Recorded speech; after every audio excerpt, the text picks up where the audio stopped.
मोदी सरकार के 9 वर्ष पूरे होने पर कांग्रेस ने देशवासियों की ओर से बीजेपी से 9 सवाल पूछे। इसके मद्देनजर कांग्रेस के राष्ट्रीय प्रवक्ता अभय दुबे ने वाराणसी में शनिवार को प्रेस कॉन्फ्रेंस किया, जिसमें उन्होंने केंद्र सरकार के 9 वर्ष के कार्यकाल को पूरी तरह से विफल बताया। अभय दुबे ने कहा कि मोदी सरकार ने 9 सालों में देश के लिए क्या हासिल किया।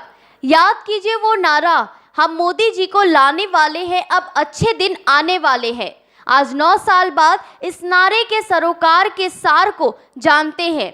9 साल में इस नारे की 9 सवालों से पड़ताल लेने का वक्त है। मोदी जी को कौन लाया है और मोदी जी किसके लिए अच्छे दिन लेकर आए। अभय दुबे ने महंगाई को लेकर बीजेपी सरकार पर निशाना साधा। उन्होंने बीजेपी से सवाल पूछा कि पीएम मोदी ने देश के गृहिणियों के लिए बेतहाशा महंगे दिन परोसे, युवाओं के लिए बेरोजगारी भरे दिन, अर्थव्यवस्था के लिए मंदी भरे दिन, देश के सांप्रदायिक सौहार्द के लिए नफरत भरे दिन, किसानों के लिए दुख दर्द भरे दिन, देश की सीमाओं के लिए असुरक्षा भरे दिन, महामारी की विभीषिका में मजदूरों के दर बदर भटकने के दिन और संवैधानिक संस्थाओं के लिए दमन भरे दिन परोसे गए। अर्थात अच्छे दिनों के नाम पर देश का बुरा हाल किया और इस नारे की आड़ में अपने धन्ना सेठ दोस्तों को मालामाल कर दिया। वहीं कांग्रेस के राष्ट्रीय प्रवक्ता ने आगे कहा कि 2014 के बाद सभी आवश्यक वस्तुओं की कीमतों में लगातार वृद्धि हुई है, जबकि इस अवधि में कच्चे तेल की कीमतें $100 प्रति बैरल से $70 प्रति बैरल गिर गई है। युवा बेरोजगारी 30-40% बढ़ गई है। वहीं गरीबों के लिए वेतन वृद्धि निगेटिव रही है। यह एक विनाशकारी रिकॉर्ड है। नोटबंदी और जीएसटी ने काले धन को तो खत्म नहीं किया, उल्टा छोटे व्यवसायों को नष्ट कर दिया। हाल ही में घोषित नोटबंदी 2.0 ने आपकी सरकार के बेरहम दृष्टिकोण की याद को ताज़ा कर दिया है। अपने सवालों के क्रम में कांग्रेस के राष्ट्रीय प्रवक्ता ने पूछा कि ऐसा क्यों है कि काले कृषि कानूनों को रद्द करते समय किसान संगठनों के एक साथ हुए समझौते को अभी तक लागू नहीं किया गया है।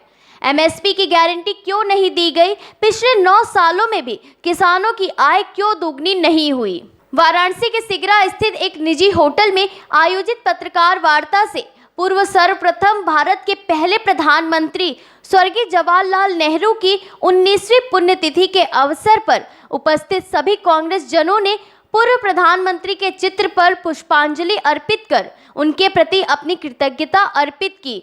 इस मौके पर उत्तर प्रदेश कांग्रेस कमेटी के प्रांतीय अध्यक्ष पूर्व विधायक अजय राय, अनिल श्रीवास्तव, जिला एवं महानगर कांग्रेस कमेटी के अध्यक्ष राजेश्वर सिंह पटेल, राघवेंद्र चौबे आदि प्रमुख रूप से उपस्थित रहे। पार्टी केंद्र की सरकार में आ गई, क्या महिलाओं के अच्छे दिन आए? नहीं, उनके तो महंगाई से महंगे दिन आपने परोस दिए, युवकों के बेरोजगारी दिन भरे परोस दिए, किसानों की आमदनी 27 रुपये प्रतिदिन रह गई प्रधानमंत्री जी, और आपके धन्ना सेठ दोस्त 602 नंबर के धनपति से विश्व के दूसरे नंबर के धनपति बन गए। 12 लाख करोड़ की नेटवर्क हो गई। ये देश आपसे जानना चाहता है। संवैधानिक संस्थाओं के दमन भरे दिन आपने प्रधानमंत्री जी ला दिए। देश के छोटे मझोले उद्योगों के मंदी भरे दिन आपने परोस दिए प्रधानमंत्री जी। तो ये देश 9 सवालों से आपके काम की तलाशी लेना चाहता है और वो ये तय करता है कि आप इन 9 सवालों की तलाशी में खरे नहीं उतरे। इस देश की अर्थव्यवस्था को आपने गर्त में डाल दिया प्रधानमंत्री जी।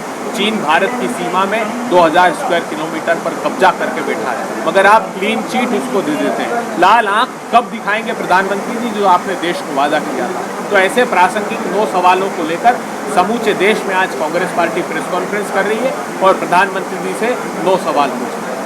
9 साल हो गए और 9 साल के बड़े संसद का उद्घाटन। देखिए, भारत की संसद में उसकी प्राण वायु, उसकी प्रजातंत्री व्यवस्था है। अगर उसको उखाड़ कर फेंक देंगे तो वैभवशाली इमारतों से संसद नहीं बनती प्रधानमंत्री जी। हम चाहते हैं कि देश की राष्ट्रपति महोदया, जो संविधान की अभिभावक हैं, जो आर्टिकल 79 में राष्ट्रपति और 2 सदनों से मिलकर संसद बनी है, कम से कम उस परिभाषा का मान रखिए। आमंत्रण पत्र तक नहीं देना चाहते, उपराष्ट्रपति जी भी उस कार्यक्रम में नहीं होंगे, तो इसी सिंगल फोटो फ्रेम की चाहत में आप भारत के संविधान का, भारत की संसदीय परंपरा और मर्यादा का अपमान मत कीजिए। सेंगल को लेकर के भी जो राजधानी सेंगल, वो प्रश्न उसके बायकॉट या समर्थन का है ही। कांग्रेस पार्टी ने सिर्फ इतनी बात की है, उन्होंने चूंकि पंडित जवाहरलाल नेहरू जी के प्रति अनादर का भाव प्रकट किया। भारतीय जनता पार्टी ने यह प्रचारित करना प्रारंभ किया कि वो सत्ता के हस्तांतरण का स्वरूप मिला था और उसे इलाहाबाद के म्यूजियम में आपने रख दिया, आपके निजी इलाहाबाद के भवन में रख दिया। अरे देश को जानना चाहिए, उत्तर प्रदेश उस बात का साक्षी है। वो स्वराज भवन हो, वो आनंद भवन हो, वो तारामंडल का ग्रह हो, वो सारी संपत्तियां उस परिवार ने देश को समर्पित कर दी जिसमें आज़ादी के आंदोलन चलते थे, अपने प्राणों तक को आहूत कर दिया। और आप उन पर ऐसे घृणित आरोप लगाते हैं तो उसका जवाब दिया है कि सरकार के पास इस बात का कोई प्रमाण नहीं है। किसी परंपरा का अनादर करने का तो सवाल ही नहीं। तो आप बायकॉट कर रहे हैं या फिर कल जा रहे हैं? नहीं, हमने तो कहा है अगर राष्ट्रपति महोदया को अगर बुलाएंगे तो हम सब लोग जाएंगे और प्रधानमंत्री जी के प्रति आभार देंगे।